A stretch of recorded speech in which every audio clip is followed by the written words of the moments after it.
Bom, meus irmãos, a paz do Senhor Jesus, estamos aqui mais uma vez, com mais um raiar de um novo dia, chegando até você, para agradecer a Deus por este novo dia que se levanta sobre todos nós. Que maravilha, meus queridos, e nós nos regozijamos nisto, em poder contemplar este novo dia, este raiar de um novo dia que nos traz esperança e que nos traz uma convicção de que o nosso Deus continua agindo, o nosso Deus está continuamente com a sua mão estendida para abençoar o seu povo. Nesse raiar de um novo dia, eu quero ler um texto da palavra de Deus muito conhecido entre todos nós. Está em Lucas, no capítulo 5, o versículo 17. A gente poderia ler em outro evangelho, que está também no evangelho de Marcos, mas eu quero ler aqui no evangelho de Lucas. Versículo 17 diz assim: E aconteceu que em um daqueles dias estava ensinando, e estavam ali assentados fariseus e doutores da lei que tinham vindo de todas as aldeias da Galileia e da Judeia e de Jerusalém. E a virtude do Senhor estava com ele para curar. E eis que uns homens transportaram numa cama um homem que estava paralítico e procuravam fazê-lo entrar e pô-lo diante dele. Esses dois versículos, o 17 e o 18, porque o texto é muito conhecido e o nosso período aqui, nosso horário é bem resumido, é uma palavra rápida e todos conhecem a história. Meus amados e meus queridos irmãos, se você ler no Evangelho de Marcos, Marcos vai dizer que Jesus estava em casa, lá em Cafarnaum, estava na sua própria residência. Naquele momento, ao saberem que ele estava em casa, afluiu para lá uma grande multidão, de sorte que estava rodeado a casa, que nem diante da porta, nem sequer na entrada da porta, cabia realmente mais ninguém. E naquela região estava ali um homem que era paralítico desde nascença. A Bíblia Sagrada diz que Jesus estava ensinando, e quem estava lá? De frente dele, a Bíblia diz que estava lá os fariseus, estava lá os escribas, os doutores da lei que estavam assentados para certamente criticarem, zombarem, procurarem achar Jesus em falha. Essa era a atitude deles. Mas nós observamos que em meio a esta grande multidão surge agora 4 homens que vêm conduzindo em uma maca um paralítico que não tinha realmente ninguém que pudesse ajudá-lo, e aparecem esses 4 amigos que se lembram dele. E eles vão à casa desse homem e colocam ele na maca e trazem até Jesus. E quando chegaram, não encontraram condição de se aproximar de Jesus com este homem, com este paralítico. E a Bíblia diz que eles tomaram uma atitude. Eles subiram no telhado, subiram na casa, abriram um buraco e baixaram o homem, desceram ele em cordas até a presença de Jesus. Meus amados, como vocês sabem a história, quando aquele homem desce naquela maca, ou é descido naquela maca, que pare diante de Jesus, Jesus olha para o homem e diz: Filho, os teus pecados te são perdoados. Esta expressão de Jesus chocou de imediatamente os fariseus, os doutores da lei, os escribas que estavam ali. E eles murmuraram entre si e começaram a dizer: isso é uma blasfêmia. Ora, o homem foi trazido para ser curado, e ele inventa negócio de perdoar pecado. Quem pode perdoar pecado senão só que é Deus?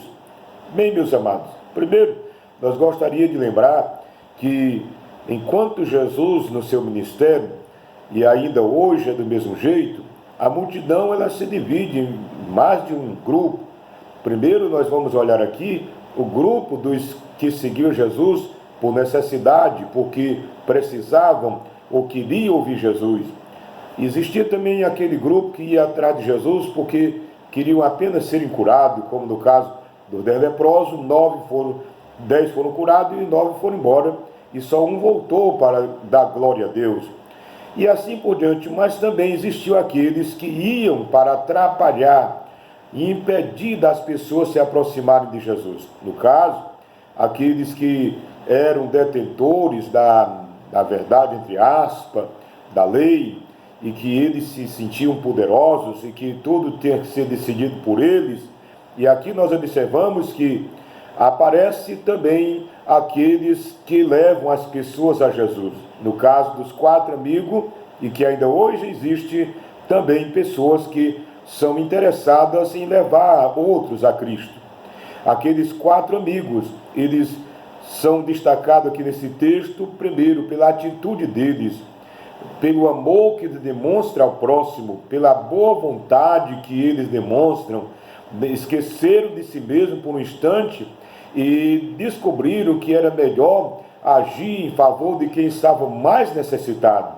E eles agora, eles representam aqueles que levam as pessoas a Jesus, e levaram o homem a Cristo. E nós observamos que existe lá, como está no versículo 17, que já lemos, aqueles que impedem as pessoas de irem a Jesus.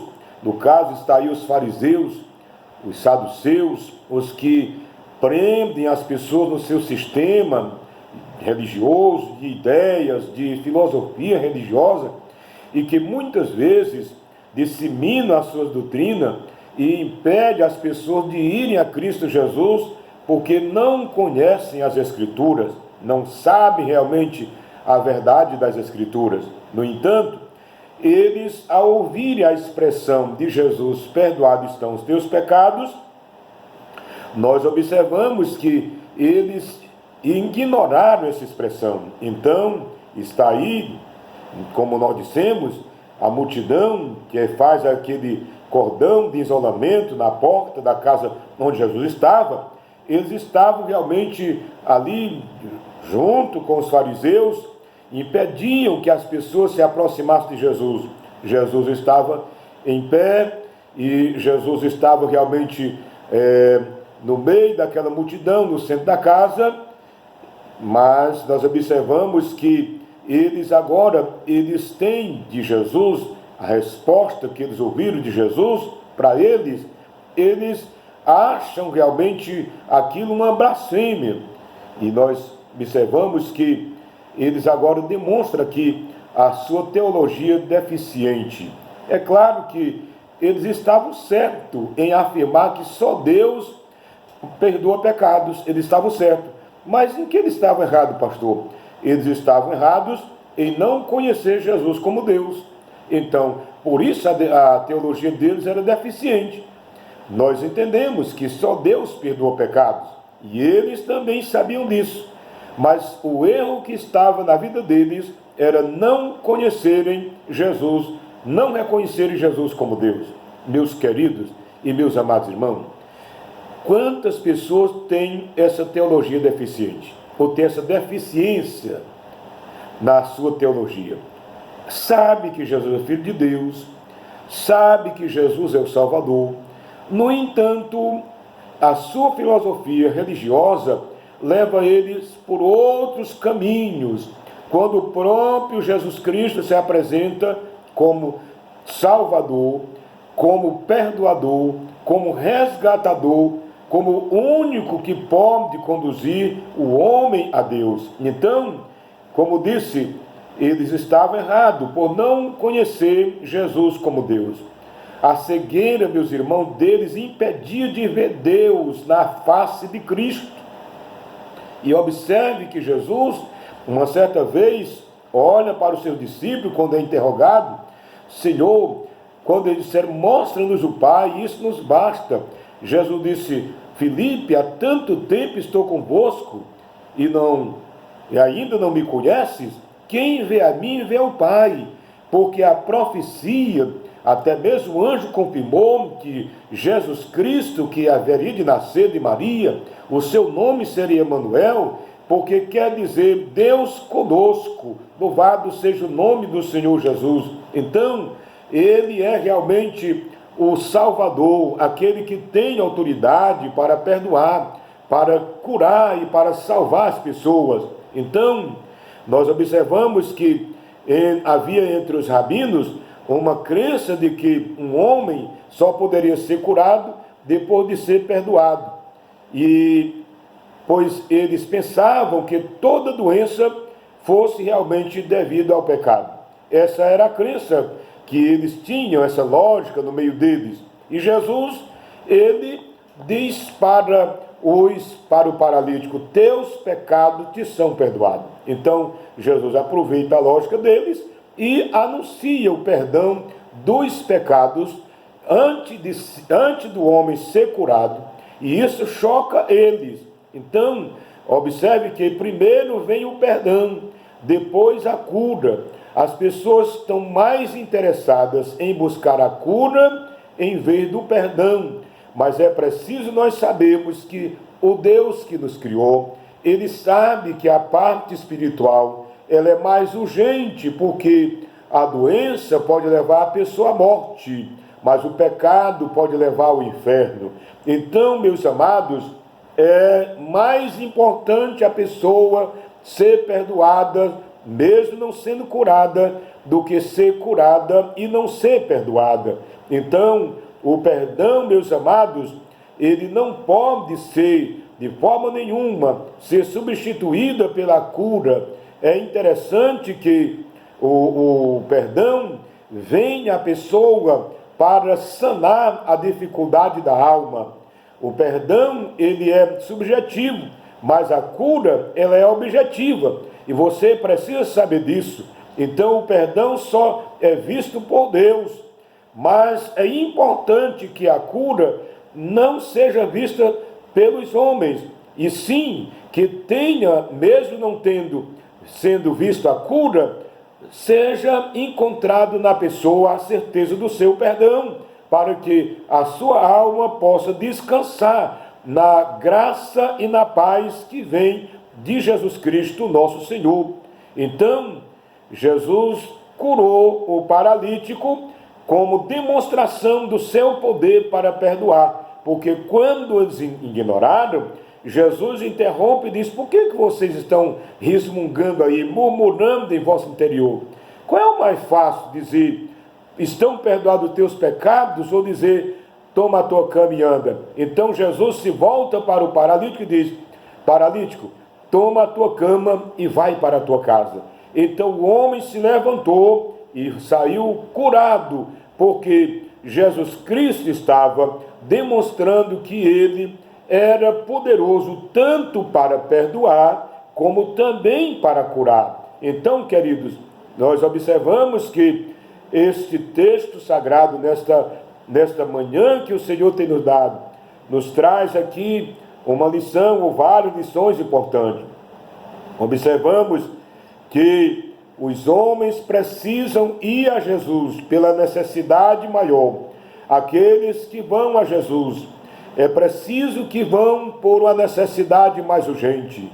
Quantas pessoas, sei que todos precisamos, sei que todos somos carentes, mas quantas pessoas estão apavoradas, estão procurando de todos os meios, procurando, conforme o seu sistema religioso, uma saída, um socorro, mas na sua maioria, eu posso até dizer que, quem sabe, uma maioria bem grandiosíssima, estão apavorados, buscando socorro, simplesmente para uma saída material, física, mas esqueceram que quem é eterno é a alma. A alma, meus queridos, precisa urgentemente ser socorrida. Então, o homem paralítico foi alvo do amor de seus amigos e da graça de Jesus Cristo.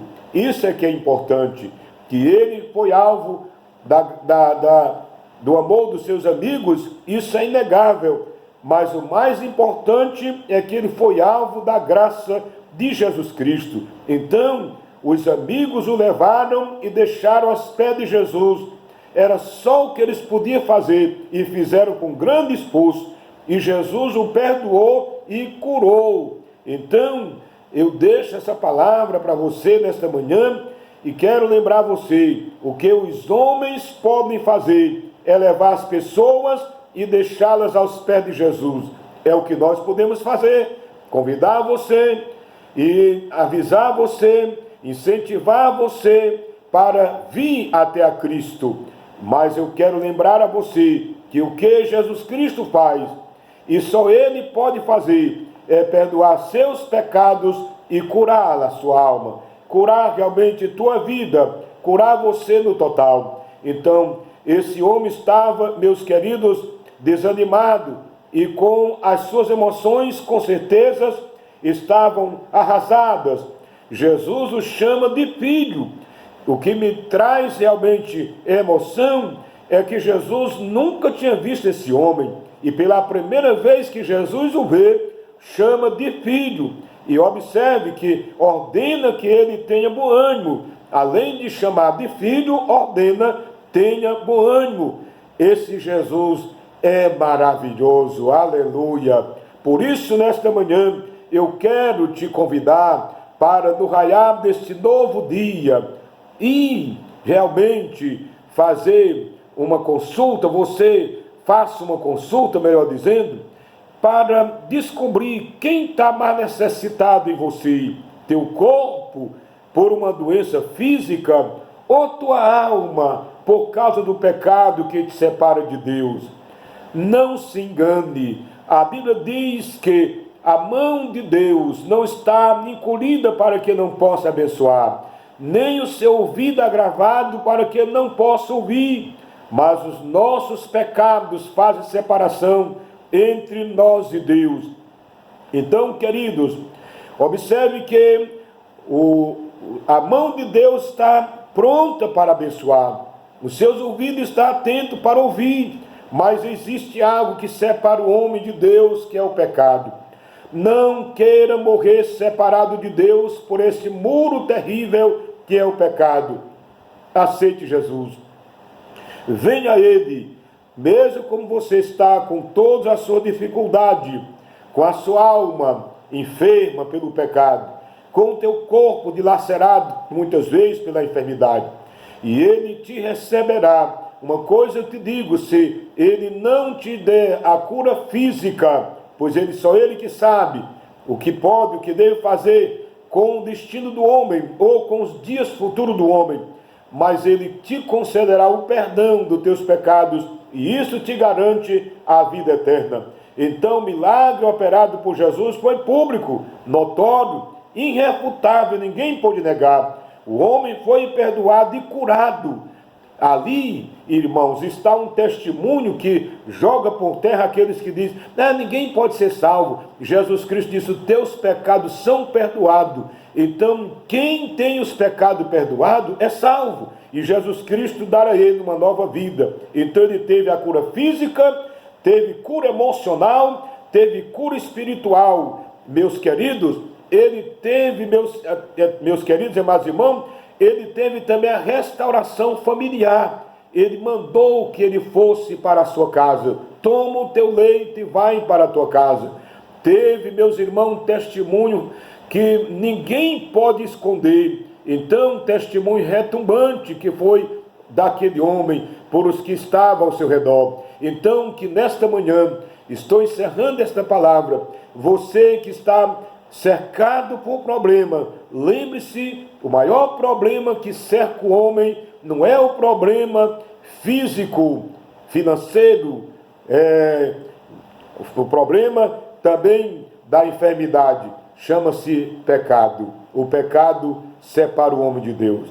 Quero te convidar nessa manhã, aceite Jesus como Salvador. Você que está desviado, se reconcilie com Cristo. Eu quero orar por você neste raiar de um novo dia. Eu quero orar com você e quero orar por você. Se você deseja aceitar Jesus como Salvador, aí onde você está, você pode fazer isso agora. Se você está enfermo, também ore comigo nesta hora. Nosso querido e eterno Deus, nosso Pai Celestial, em nome de Jesus Cristo, teu amado Filho, eu te clamo nesta manhã, te agradeço, Senhor, por este novo dia que amanheceu, este dia que raiou sobre nós, que renova a nossa esperança e a nossa expectativa. Eu te agradeço por ele e te agradeço pela noite que passou. Te agradeço por esta palavra, Senhor, que o Senhor Jesus realizou esse milagre na vida daquele homem e que deu a ele cura espiritual, cura também física. Faz isso também na vida dos que estão nos assistindo, que eles sejam alcançados, que eles sejam perdoados, que eles sejam curados pelo amor do teu nome. Nós te pedimos um dia de paz, de felicidade, em nome de Jesus, nós te agradecemos agora e eternamente. Deus abençoe você, fique na paz do Senhor Jesus, até a próxima oportunidade, se assim Deus nos permitir.